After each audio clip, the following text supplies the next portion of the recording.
just really excited for the video that's going to be right after I get my haircut. I don't have to wear these fucking hats anymore, and I'm not going to have this wing nonsense. You can't even see the mullet coming in behind. It's not cute. What's up, guys? How's it going? Wait, did that whole intro not even get captured? That's exciting. Oh, boy. Sweet. What's up? How's it going? We're going to be talking today. Oh, God. There's my footstool. Get my footstool. I can't do this video without a footstool. Okay. There we go. Now I'm comfy. Now I'm chill. Now we're doing the things. It's very exciting. So I have a very good friend who is get out of the shot. What are you doing in the shot, guys? Guys, get out of the shot. I have a very good friend who is a voice teacher. She is getting her doctorate from Indiana School of Music. Very prestigious classical vocal opera school. And she's taking these pedagogy classes. And we have been having some really interesting conversations lately. And we've been talking about like how the things that we were taught as young singers don't translate to us being older singers, and how we're, pigeonholed for industry reasons, not for vocal reasons, and this and that and this and that. And it was just a really interesting conversation about like vocal maturity and the adaptations we make and then have to relearn, and then later in life are like, oh, I just need to do this. Great. That means getting comfortable with having a certain kind of body shape rather than another kind of body shape, or this energy versus that energy, or whatever, right? And she said something really interesting. We were going back and forth about, she posted, and I actually posted this in the meme group. There is a tenor from the 50s and 60s and 70s. His name is Richard Tucker, and this motherfucker can sing. Like, he's got like to me, like, he has like a darker voice. He's got really good low notes. When you first hear him, you're like, are you a tenor? What is happening? Are you a tenor? And then he starts to sing higher, and you're like, oh, this motherfucker's a tenor. He is a tenor. But he's like a big, like, sort of typical opera singer, like big, thick neck, meaty hand, like double masculine man tenor. And he did this duet with Robert Merrill from Forza del Destino, and it just fucking blew my mind. It blew my mind because, so I studied opera in college. I was an opera singer for 5 years, and I loved it in a way. There was a lot about the opera world I really, really liked. I liked the discipline. I liked the emphasis on musicality. I liked that you could study and practice and work harder, and there was a really clear, like, again, it's a muscle, it's instrument. You can just work hard and get really fucking good. I loved that about it. I disliked the opera industry so much, though, that I'm like, I can't do, like, this cannot be my job. Not here for it. And I didn't even really listen to a lot of opera for a very long time after school. Like, I studied a little bit, but then I was like, I got to let this go.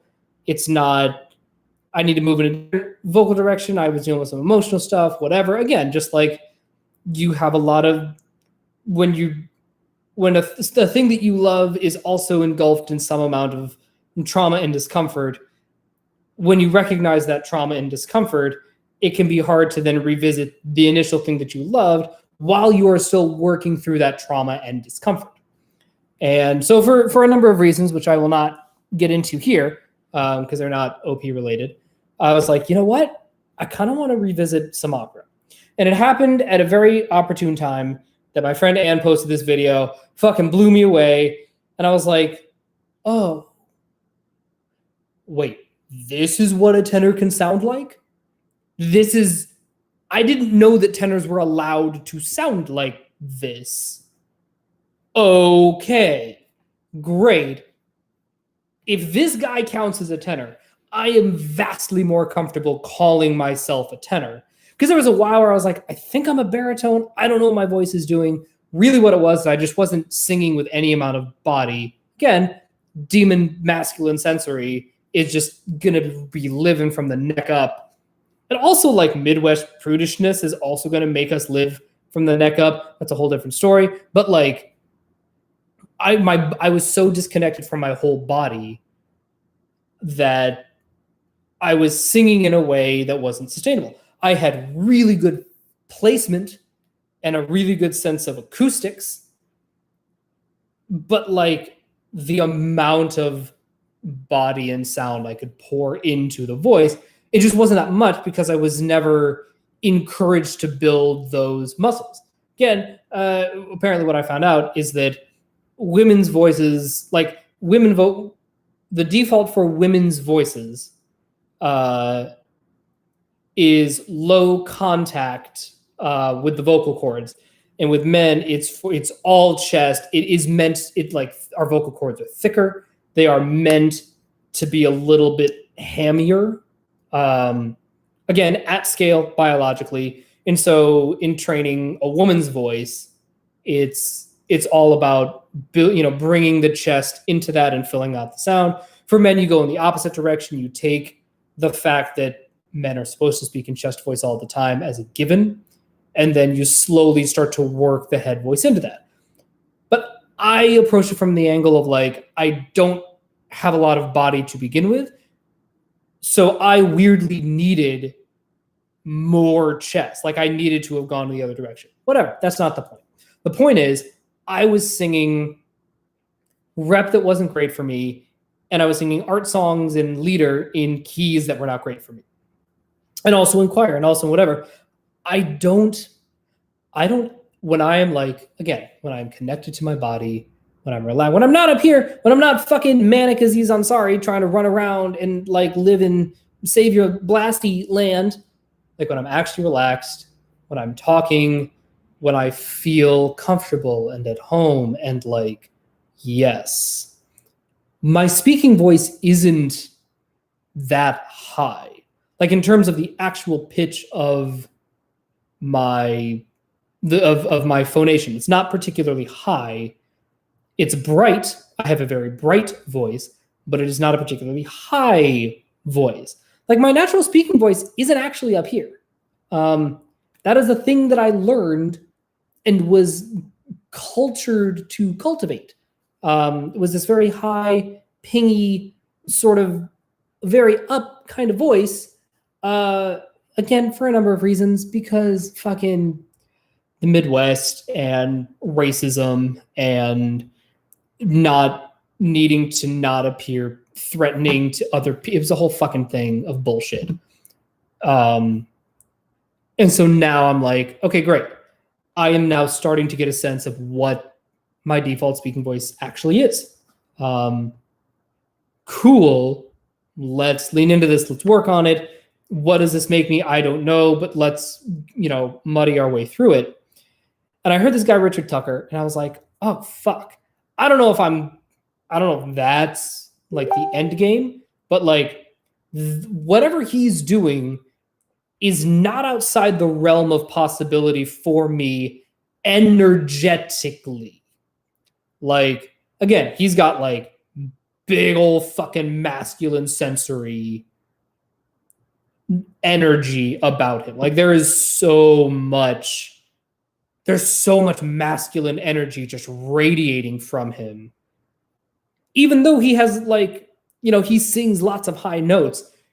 It's pure. It's just so much man energy. Kind of in the same way that James Gandolfini has a lot of like typical alpha male masculine energy to him, even though his voice, his speaking voice, it's kind of up here.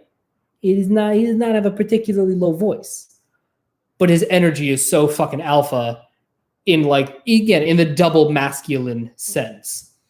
So I'm watching this guy and I'm like, that's closer to the realm that I live in and that I'm working towards and that I will eventually become. Maybe not that extreme, but definitely more in that realm rather than, I'm just going to name some opera singers. You can look them up if you want to, but like Ian Bostridge, or, for me, like Juan Diego Flores. He's got like a nice, what the word I'm looking for? Melisma. He can do like all the runs and melismas and coloratura sort of stuff. And I'm like, I don't think that is what my voice is optimally suited for.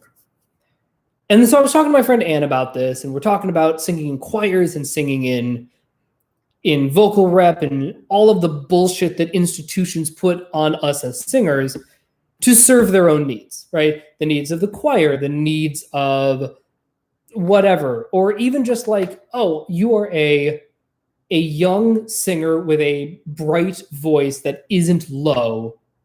Great, you are this kind of a thing, rather than, okay, let's just work on the fundamentals. Let's work on muscles. Let's work on the shape of the mouth. Let's work on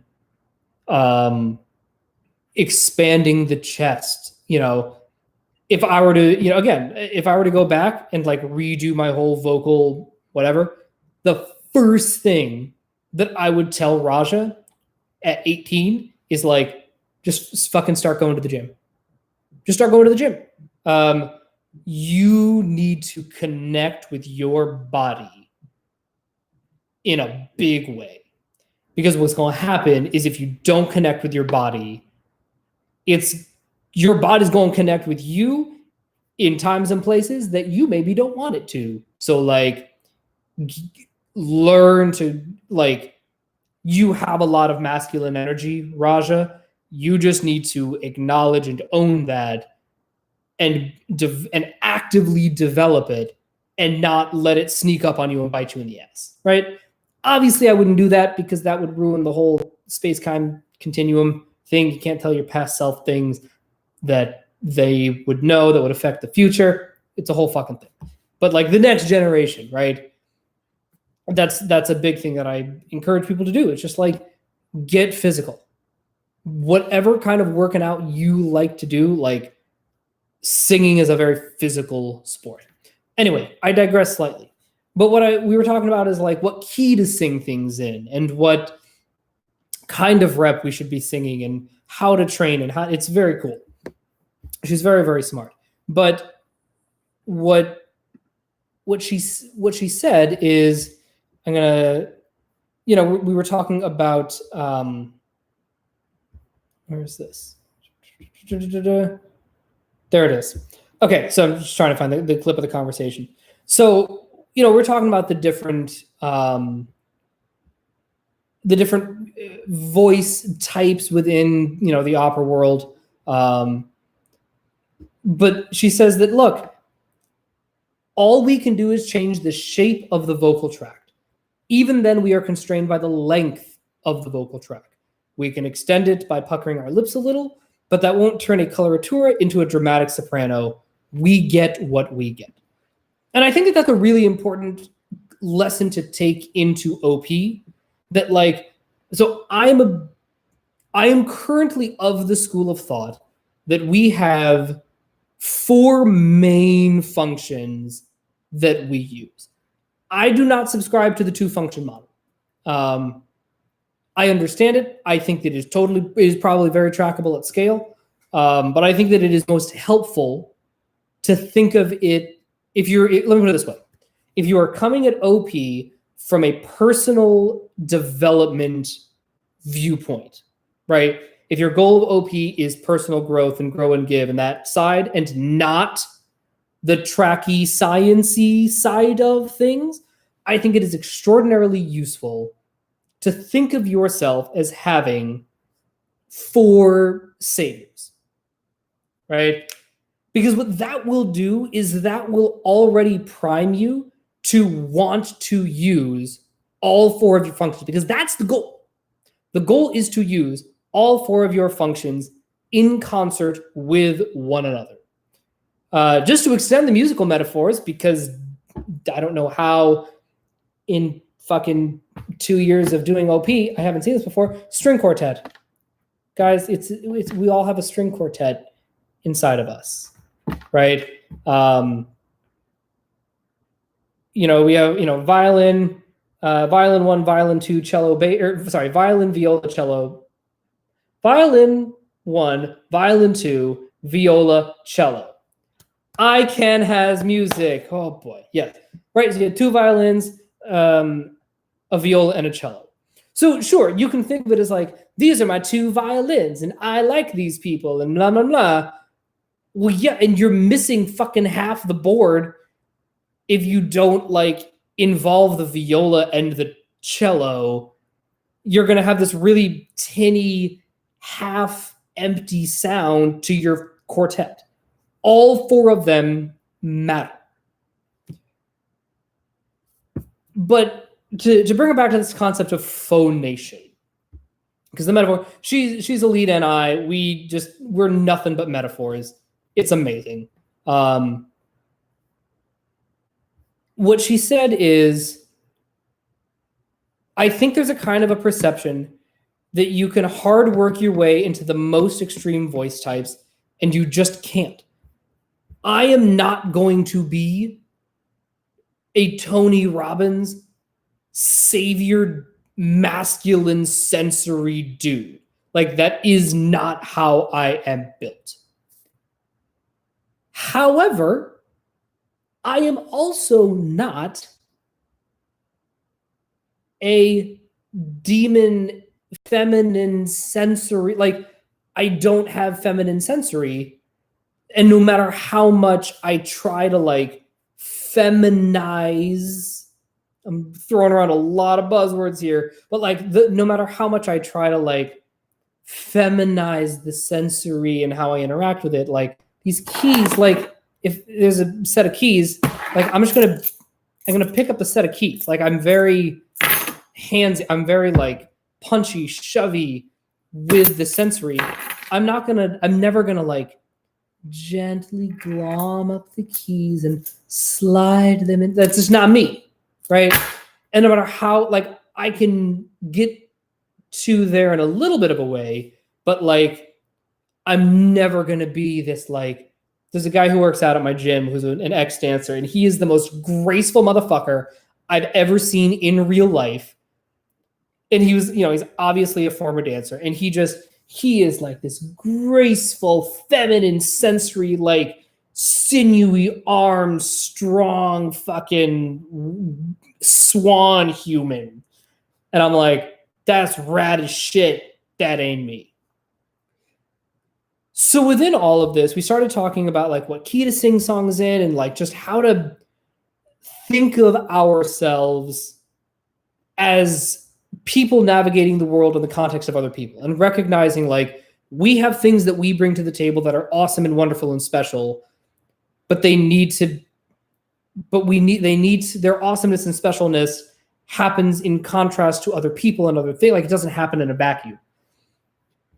And we were talking about me singing a song in a different key, right? One of my go-to songs, one of the first songs I ever learned, a song called Ideale.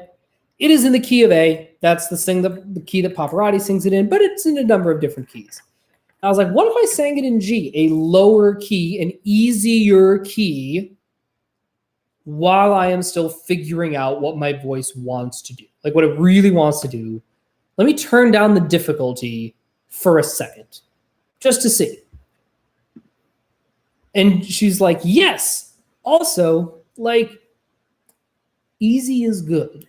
And here's what she said. She said, and we were talking about like, she moved a song up a half step because she was struggling to get out of her chest register, whatever. And it was like, oh my God, yes, easy is good. And then this is what blew my mind. Learning music can be hard. Rhythm can be hard. Diction can be hard. Whatever. Phonation should not be hard. And I want to break that down. I want to talk about this idea of phonation should not be hard in the context of OP and the self-growth side of OP. And what I love about that is that it makes it clear, like it's not saying opera singing shouldn't be hard. That is flatly not what is happening.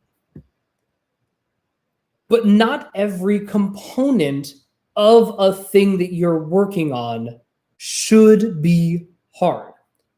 Thinking about any relationship, every like successful, whether it's a short-term relationship or a long-term relationship, I don't actually think it matters. It's like, you know what? It's just easy to be in the same room with the other person. One of my very, very good friends, Jenny, I mean, again, I'm only speaking for myself. I just fucking love being in the room with her. She's just a deeply awesome human to be in the room with. I went to go and visit her a couple of years ago, and we just like talked for 13 hours straight. Like we just talked. It was incredible. And that's been our rapport for 15 years. Is it so easy to be in the room with her? And I think about a lot of the other relationships, friendships, work relationships, whatever. Like, I'm a big believer that the premise should be effortless. The premise should feel easy. It should feel flowy. It should feel like, yeah, okay, I can sustain this. I can keep doing this over and over and over and over again. And then from there, like once the premise of ease is established, now is when you crank it up. Now you're like, all right, great. Diction is hard. Getting in physically good enough shape to sing La Boheme or Verdi Requiem, that's hard. That takes effort. That takes dedication. That takes sacrifice. That takes prioritizing physical well-being, studying music, learning the different languages. For my recitals, I had to sing. I think I sang for all my recitals. I did a set in Italian, German, French, Russian, and English. I think I usually did two. I think you had to do 6 sets in at least 4 different languages. And I ended up doing 2 in Italian, 1 in French, 1 in German, 1 in Russian, 1 in English. For both of my honors recitals that I gave. That shit was hard. Like learning Russian. I don't speak Russian. I don't know the Russian alphabet. I'm like, Bert Kreischer is better at speaking Russian than I am. For those who don't know, he's the one, he's the machine. He has the whole stand-up bit about it. It's very funny. You should check it out. But like, I don't fucking speak Russian. I had to like, my accompanist spoke Russian. She helped me a little bit. A teacher back home, she spoke Russian. I remember for actually both summers, I would just leave I would go to Starbucks for 2 hours every day in the summer for like, I guess that would have been for a solid month, because those 2 summers I was doing other programs and things. Like, I would just go every day to Starbucks for a month for 2 hours and just fucking listen and learn and study and get the like just fucking learning the shit. And that's what it took. That is hard. That takes effort. But phonating, the actual vocal production, that's not supposed to feel hard. And I think that when it comes to OP, I've been toying with this idea of like, do we really have 4 saviors? And of course, like it's a completely invented system. We can have however many the fuck we want of whatever. But in terms of like the most useful way to look at our top 4 functions, let's say, I've kind of been into this idea that we have 4 saviors, and that it's really helpful to think of us as having 4 saviors, because now you are priming yourself to be able to navigate any situation no matter what. So what becomes hard? Oh, situational awareness. That's really fucking hard. I have spent the better part of 34 years learning situational awareness and understanding. Again, I'm slightly advantaged because I'm a glass lizard, but like I have had to work at reading the room, at, you know, correctly assessing, hey, how much are people drinking? Okay, where is my drinking tolerance in relation to other people? Because it's not drink for drink, it's energy for energy. So I'm already starting 2 up, so then I need to have fewer drinks to match there. And okay, great. But also, right? Or even, and then again, once I stopped drinking, it was still like, okay, what's the vibe of this room? Is this an SF kind of room or is this an NT kind of room? What is the correct energy to bring into this room? And then there's an additional layer of that, which is like, there are lots of times when I was really, really successful in SF, NF environments by being ST, by reading the room and going, you know what? I think this room needs some ST. And then I can play the ST card. And they're like, holy shit, ST is real? Fuck me. Dope. And so there have been lots of times, like some of my favorite rooms to be in are when it's, you know, like a super bro-y, you know, just ST to hell kind of room. Some guys have Savior SF, you know, second Savior SF. Some have second Savior NT, but like strong ST. When I can come in and be really earnest about the NF stuff in a way that's like, bro, this NF shit, like, I know this ST thing is like what we're really comfortable with, but like, I think that NF, like, it just has to be a component too. You're like, fuck, man, that's so real, right? That takes work to understand, when do I need to match energy? When do I need to complement energy? What is the work that I need to do to recognize the different muscle imbalances to make it so that I can walk into an ST room and have an entire arsenal of ST, NT, SF, and NF to be able to go, okay, I got 4 guns. This room is a lot of ST. You know what? Even though my ST is my strongest gun, I don't think I'm going to out ST this room. I think I'm better off taking an NT approach and meeting them on the reason part, but then adding the abstract component. Everything I just described, that's fucking hard. That takes work. That is, you know, to get really good at that. And if you watch someone like, so I think of Karamo, like when I think of emotional intelligence, the first person God damn it. There it is. I'm trying to get the Ed Milet snap because it's so good. I want just to lean into that double masculine energy a little bit more because I think it'll really help me. Anyway, like whenever I think of emotional intelligence and like who to me is the pinnacle of emotional intelligence, Karamo Brown. That's it. Period. I cannot think of another human on the planet with a higher emotional intelligence. Maybe Oprah. Maybe Oprah. Maybe. But she can get stuck into Ciderland very, very easily in a way that Karamo just doesn't.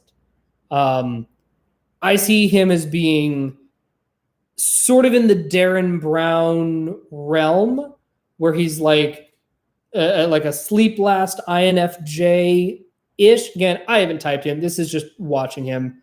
But definitely with masculine sensory. He might even be double masculine. I don't know. But regardless, right? The reason that he is so good is like he's worked his whole life. Like he has a degree in social work. Like he's a legit therapist. Like he's very, very good at his job of being a therapist and social worker. He's very good. But what makes him so good is that he has put in, he's pushing 40. He has put in almost 4 decades of honing his situational awareness muscles, honing his NT, honing his ST, honing his SF, honing his NF, so that he can walk into any room and be like, okay, what does this person need? What does this person need to hear? Do they need a double masculine approach? Is that going to get the results we need? Is that going to help this other person? There's an episode where it's the guy who he just can't stop lying. Like he lied about not graduating. He's a slob and whatever. For him, the double masculine approach was absolutely necessary. And Karama was able to just drop into that. There's the woman whose husband has Lou Gehrig's, this is in the newest season. He does not take a double masculine approach because that's not appropriate to the situation.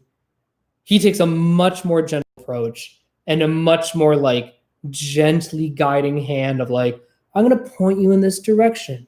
We're going to walk there together. It's going to be a thing, right? That's his take for that. That was the right call for that person. Doing the work to become balanced is hard. That is hard. That is what is hard. But I don't think that I just don't think that there's a lot of mishigas around it that we don't have to treat it as hard. We don't have to treat doing our demons as being hard. They're just a part of us. They're just another tool in our arsenal. There's no value judgment there. And so I think that this idea of like saviors versus demons can be incredibly useful. And certainly, boy, oh boy, is it turbo useful when we are talking about trying to type somebody. And when we are trying to look at someone objectively and see like, okay, well, if, muscle imbalances and where are they freaking out and getting them into a riled up, heightened emotional state with the goal of being able to correctly assess them and get the same answer as your partner in the other room. Yeah. 2 saviors, 2 demons, super helpful narrative, 100%. But when you're just trying to do, the work of like being a person, being well-rounded, being fully fledged, being able to just be you, I want to question the idea that it is always the most useful to add a value judgment to 2 of your 4 functions. I think it is totally fine to be like, if I'm gardening. This metaphor is about to get real fucked up because I don't garden. But I'm just going to pick. So we got a trowel. We got a hoe, like a big long hoe. We got a rake. That's another one. And then we got, I'm just going to say some sort of pesticide. Let's call that another tool, right? If you have spent all of your time like using, like if you're like, I'm really good at shooting the pesticide so that it doesn't hit the plant, that it only kills the aphids and whatever, and like, let's call it, or maybe a de-weeder. That's probably a tool, right? Those are the 4 tools. We got the trowel, the rake, the hoe, and the de-weeder. They're like, man, I'm a fucking wizard at de-weeding this garden. Weed comes up, boom, I'm there. I'm also really good at troweling. I can dig the right depth of hole. I know I can make the right hole for the right seed. I'm really good at those 2 things. I just haven't gotten to the whole hoe and rake part yet. I haven't gotten there yet. And I think that has to be okay. I think we have to extend the other people in our lives and in the world and ourselves a certain amount of grace to be like, oh, right, I didn't do it. Like this particular plot didn't work out as well because the land wasn't tilled. Oh, what tool in my arsenal tills? Oh, I need that hoe. Huh, I have not used the hoe that much. It doesn't mean I'm anti-hoe. It doesn't mean there's no reason to look at that interaction of oh, I didn't hoe this time. Oh, I do tend to have a habit of not hoeing. That ain't true for me. I'm kidding. Mostly. The point being, if you see that your garden needs some hoeing, it doesn't have to be a big fucking deal. It does not have to be this savior demon. I'm not responsible for hoeing. That's someone else's job. It's no, we all have 4 tools in our bag. This is just how gardening works. So just hoe next time.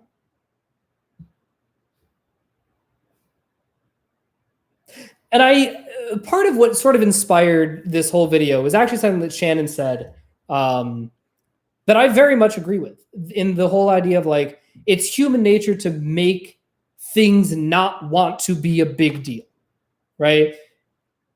So, but I think that you can hack that really, really easily. Because she was talking about it, if we're going to bring these 2 ideas together, right? She, in this case, she's talking about it in the sense of oh, the fact that I didn't hoe is not that big a deal. My garden was still fine. It was okay. I was able to do it. Honestly, if you had hoed, then this would have been taken care of. But the fact that I didn't hoe and that it didn't get done, not a big deal. That is one way to look at it. But I think that you can hack that same brain process for massive productivity by saying, oh, hoeing's just not that big of a deal. Now you hoeing, right? Now you out there hoeing with the best of them. I really was not expecting this video to take this turn, but I can't act like I'm mad about it. Sorry, not sorry. Right? And now you're hoeing and you're like, oh man, I'm kind of getting good at hoeing. It started off it went from not being a big deal to something I actually look forward to. And that's, I guess, what I'm really getting at is that if the 3 step, right, in the conventional mindset are, I don't wanna, right? If you're, to 5 stages of grief, you can hack those first 4 stages by just deciding that taking responsibility isn't a big deal. From there, now you gotta watch out and make sure that when other trauma comes up, when big emotional stakes do come up, whatever, that you handle that you address it, that you acknowledge it, because that's the stuff that you don't want to say, the fact that I get blackout drunk every weekend, it's not that big a deal. No, that is not what we're talking about. That stuff is very obviously a big deal. That's very obviously a big deal, guys. But I think that when we're talking about, if we can frame it in very like, just do the work. Just do the work. And you can break down, like, you don't have to have an emotional attachment to doing the work. It's just work that you do. It's just doing the work. It's, oh yeah, this situation requires SF. The stakes are pretty low. All right. I guess I'm going to use the SF because that's the right tool for the job. Trusting that over the course of days, weeks, months, years, decades, whatever, you will organically get better. I do want to make a video at some point talking about how you really can level up really, really, really fast in a lot of different areas. But like, you don't have to, it just doesn't have to be that big of a deal. And, you know, this is where we get into like weird territory where like, maybe I'm the wackadoo here, but like, being well-rounded, maybe it's Common Glass Lizard, maybe just how I grew up, but like, being well-rounded was always just a given. It was expected that you should be equally capable of getting an A. Like, if you can get an A in history, you can get an A in music. Like, there's no reason, and you should be able to get an A in chemistry. Like, that's just what we do, right? You just do all the things. You're a well-rounded Renaissance human. That's just what we do. And so I would encourage you, when you find yourself in an unfamiliar situation, see if you can just focus on the task at hand, right? It doesn't have to be this like, okay, this is scary, but I know that I need to set my ego aside and just do it and trust the results. And like, no, it does not have to be that critical. And that was more of the like the NF approach to doing something you don't want to do. Same with the ST approach. If I'm an ST and trying to like do this NF thing, so like this is a while ago now, I did like a big long meditation thing. And I was like, oh, right, I need to work on NF. This is an NF thing that isn't that expensive. It's just going to take time. It's just a night. And I'm not doing anything else anyway. So, okay, great. Cool. It did not have to be, okay, now let's reason this out. Let's think very, very carefully and very pragmatically. When does this thing start? Let me make sure that I have all of the details straight. Let me logic my way through this. Let me make sure that I eat the right amount. No. This is an NF endeavor. Just NF. The only thing you need to actually ever check, in my opinion, at least as of today, June 21st, 2020, is what are the stakes, right? If this is an NF thing that could potentially like really blow up in your face and cost you a lot of heartache, a lot of money, a lot of relationship, like whatever. All right, now you want to be like, okay, hang on. My NF muscle is not the best. And if I do this wrong, the consequences are going to be pretty big. So let me do a little more ST, right? But if it's just like a thing you're doing, I think that there are ways to treat, if we treat our demons, if we want, you know, if you're trying to move from this like 2 savior, 2 demon model into a 4 savior model, which I've been kind of doing lately and really, really digging. And that's not to say that my SE and my FI are like as good as my NI and my TE. No, absolutely not. But they're not demons. They're all tools in my arsenal that I like that are incredibly useful depending on the situation. You know, I think the first thing to say is like, that's where you can apply that human instinct of making something not a big deal. You're like, yeah, I'm just hoeing. You know, some hoeing is better than no hoeing. So I'm already doing better by doing literally fucking anything. So like, yeah, Cool. Oh, look, when I hoe a little bit, it makes the troweling way fucking easier because I've already tilled the earth. And now I'm not trying to use the trowel to till and to harrow the land. I just threw that in. I just love the word harrow. I don't know why. I just love that word. Right. But like now I'm using the right tool for the right job. And I'm not trying to like, well, my trowel and my de-weeder can kind of hoe. No, use the hoe. This is hoe time. Hoe it up. And the more you do that, the more you get better at it. And the more you make that part of the process not that big a deal. I think that that's really what's going to start. That is certainly going to take away a lot of blocks that might otherwise be in your way that would impede your hoeing growth. If you take away this like shame around hoeing and, well, hoeing is other people's responsibility. I am not a hoeing person. Well, guess what? Hoeing needs to be done. So let's just pretend these blocks don't exist and just get to hoeing. All right, that's all I got for today. I hope you enjoyed this video that took a very bizarre turn that I was not expecting, but was super delightful to my FI. Let me know what you think in the comments below. Be sure to like and subscribe, and I will talk to you later. Bye!